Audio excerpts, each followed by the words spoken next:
Maka lil musyrikin ay ya'muru masajidallah.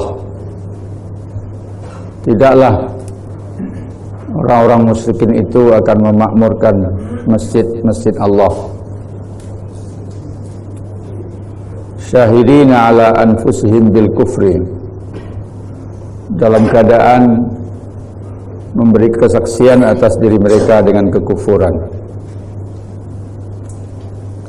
Ulaika, mereka itu habitat a'maluhum, hilang lenyaplah pahala amalan mereka. Wa finnari hum khalidun, dan di dalam neraka mereka akan abadi. Innama ya'muru masajidallah, orang-orang yang memakmurkan masjid-masjid Allah adalah man amana billah, siapa yang beriman dengan Allah, wal yaumil akhir, dan hari akhir, wa aqamas salah, mendirikan salat, wa ataz zakah, membayar zakat, wa lam yakhsha illallah, dan dia tidak takut kecuali hanya kepada Allah. Fa asa ulaika ayyakunu minal muhtadin, kemudian mereka itulah yang akan menjadi orang-orang yang mendapat petunjuk. Aja'altum siqayatal haji, apakah kamu menjadikan orang yang memberi minum kepada jamaah haji, wa imaratal masjid al haram, dan yang memakmurkan masjid haram itu, kaman amana billahi, sama seperti orang yang beriman dengan Allah, wal yaumil akhir, dan hari akhir, wa jahada fi sabilillah, dan berjihad pada jalan Allah. La yastawuna indallah, mereka tidak sama di sisi Allah. Wallahu la yahdil qaumaz zalimin, Allah tidak akan memberi petunjuk kepada kaum yang zalim.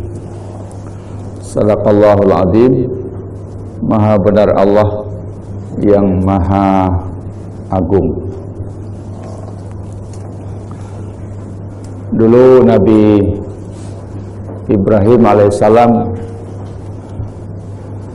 terpaksa meninggalkan negerinya di Babilonia karena penduduk di negeri itu menyembah berhala, dan Nabi Ibrahim kemudian menghancurkan patung-patung berhala yang ada di tempat penyembahan mereka, sampai akhirnya Nabi Ibrahim dihukum dibakar.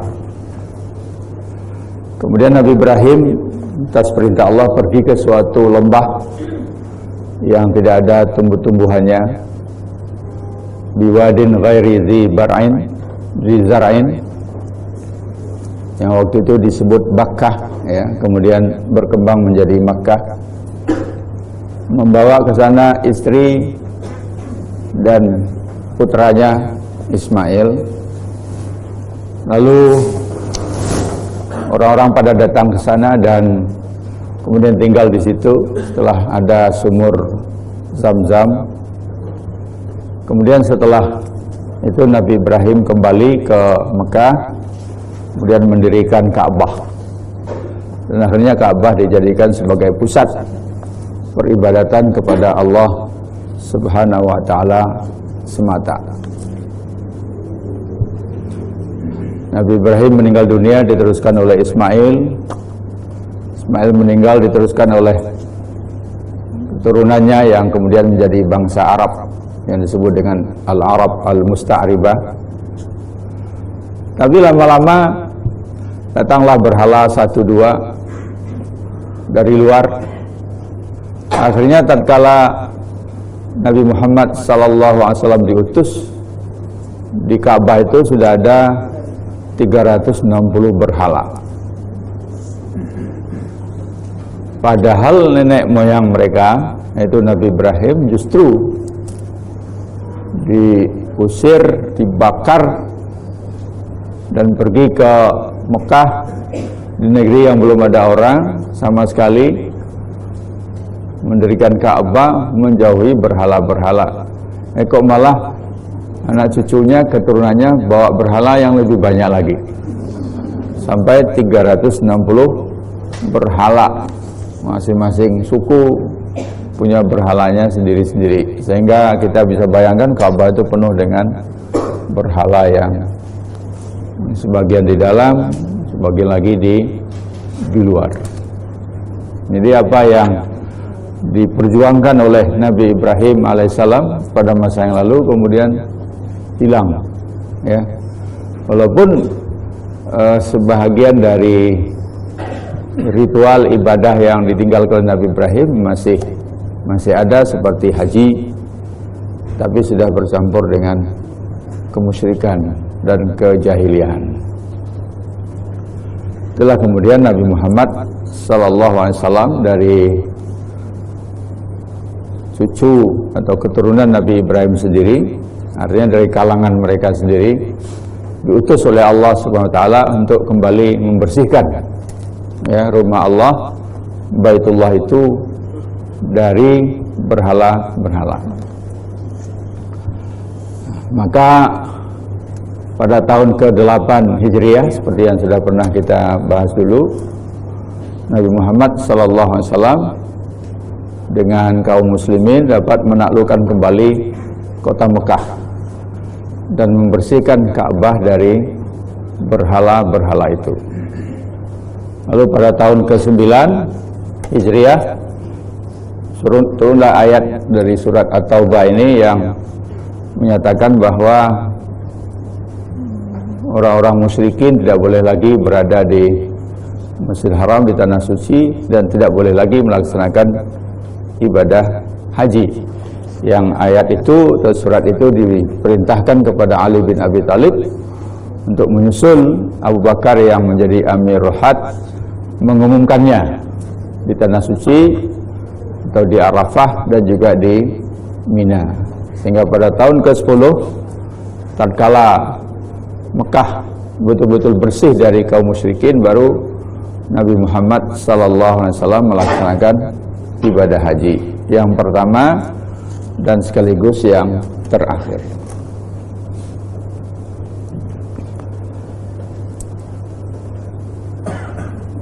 Tatkala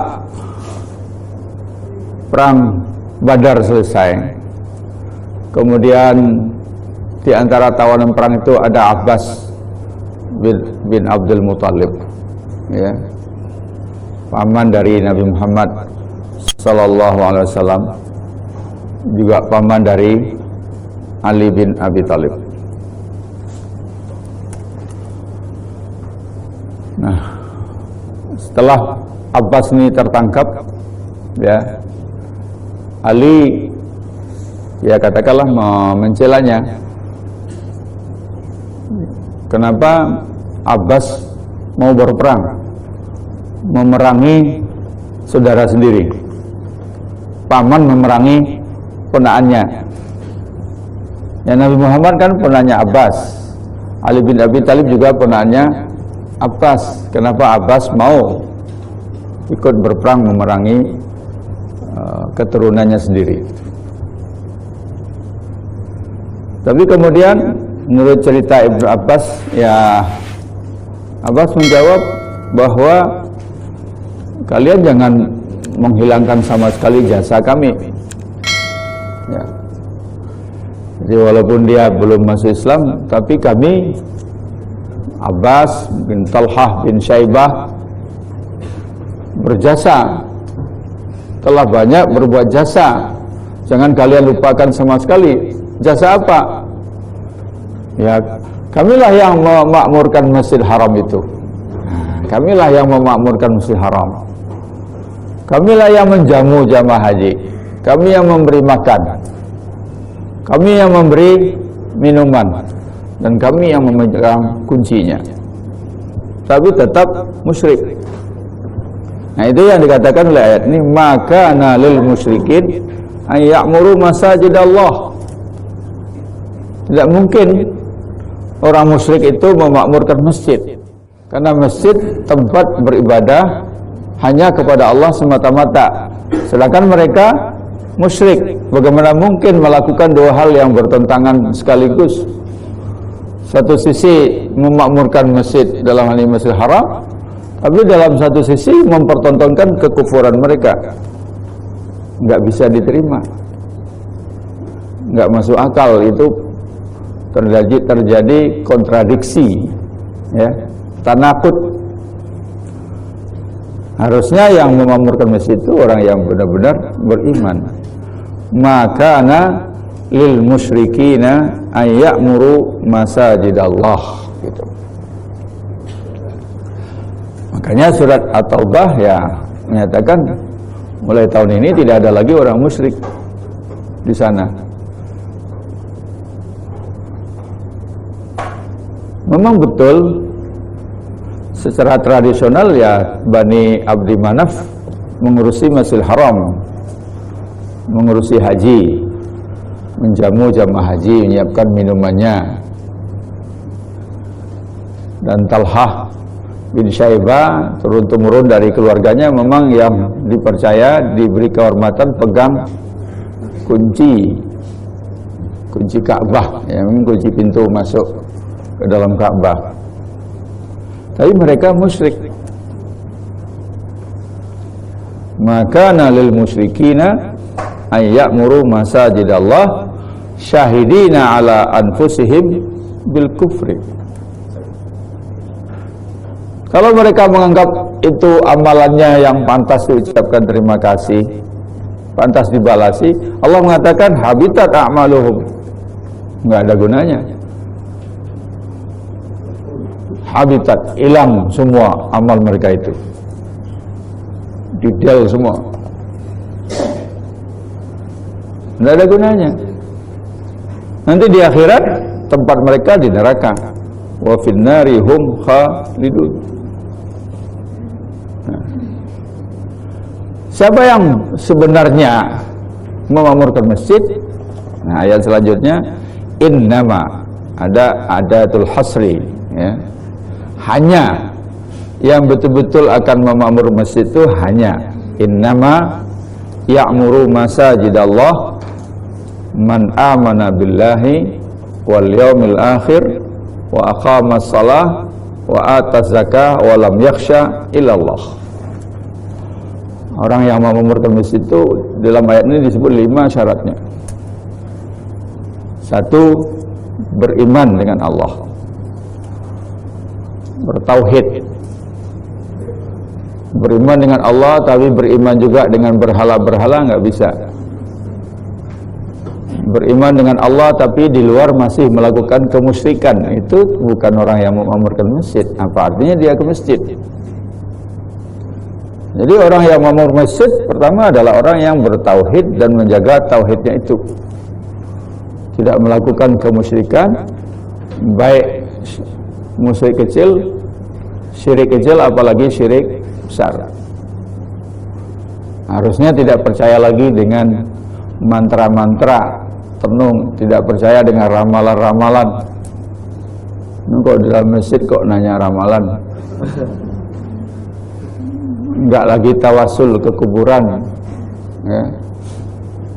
Tidak lagi mengkeramatkan benda-benda. Kalau masih berlangsung, berarti dia melakukan 2 hal yang berlawanan. Kayak orang musyrikin lagi, tanakut. Satu sisi rajin ke masjid, satu sisi syahidina ala anfusihim bil kufri, iman. Nomor 2, orang yang mendirikan sholat.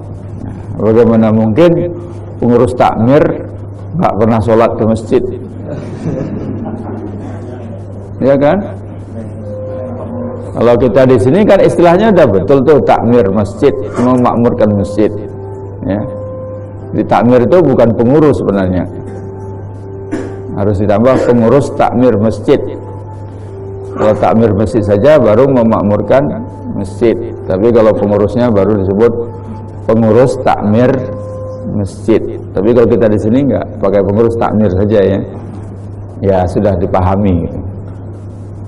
Jadi harusnya yang jadi takmir masjid itu orang yang rajin ke masjid, orang yang mendirikan salat, wa aqamas shalah. Kalau dia tidak salat, bagaimana dia bisa memakmurkan masjid? Nah, tidak hanya sholat tapi juga membayar zakat. Wa ataz zakah. Jadi yang memakmurkan masjid orang yang kalau hartanya sudah cukup satu nisab, dia taat, rajin membayar zakat. Ya. Walam yakhsha illallah.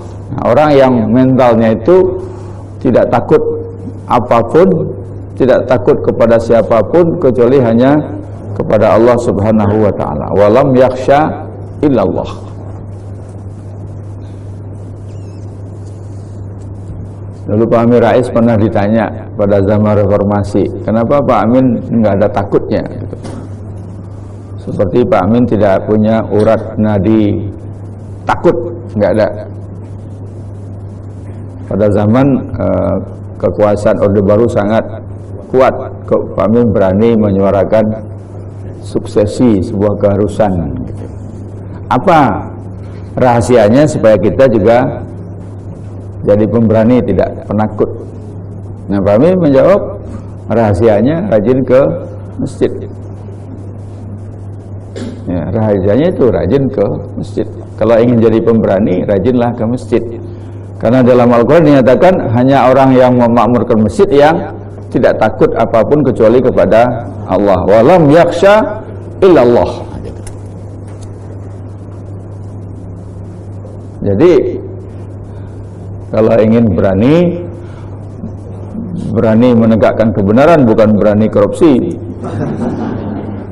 bukan berani berbuat maksiat, tapi berani menegakkan kebenaran, berani menentang kemungkaran, berani amar ma'ruf. Itu Al-Quran mengisyaratkan caranya adalah dengan rajin ke masjid.